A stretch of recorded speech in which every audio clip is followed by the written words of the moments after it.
Dans l'évangile de Jean, nous avons ces deux commentaires, dont le premier qui dit la chose suivante.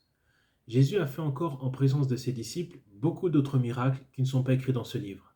Mais ceci est écrit afin que vous croyiez que Jésus est le Christ, le Fils de Dieu, et qu'en croyant, vous ayez la vie en son nom. Et pour le deuxième, Jésus a fait encore beaucoup de choses. Si on les écrivait en détail, je ne pense pas que le monde même pourrait contenir les livres qu'on écrirait. Nous sommes donc en présence des miracles que Jean a choisi de présenter pour susciter la foi. Et la Bible nous dit que le témoignage de l'auteur est vrai. Alors pour quelqu'un qui refuserait de croire, il manquera toujours cette preuve que l'on qualifierait d'irréfutable. Alors c'est vrai, on pourrait analyser les événements.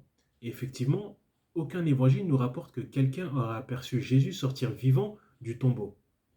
Mais voilà ce qui nous est dit au sujet de Jean.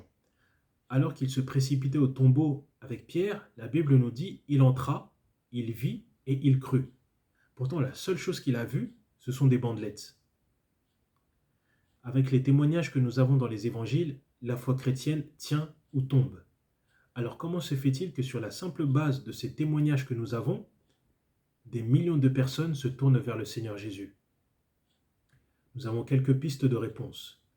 Dans cet échange entre Jésus et Thomas, Jésus va lui dire la chose suivante. « Parce que tu m'as vu, tu crois. Heureux ceux qui n'ont pas vu et qui ont cru. » Ou encore Pierre, il dira ceci. « Vous l'aimez sans l'avoir vu.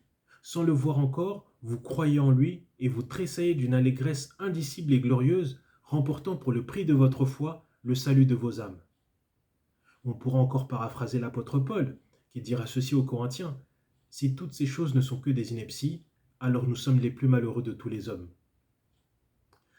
Sur la base de ces textes, nous sommes en présence de tout ce qui est nécessaire pour pouvoir nous positionner. Sachons simplement qu'il y a des conséquences si nous acceptons le Seigneur Jésus, tout comme il y a des conséquences si nous le rejetons.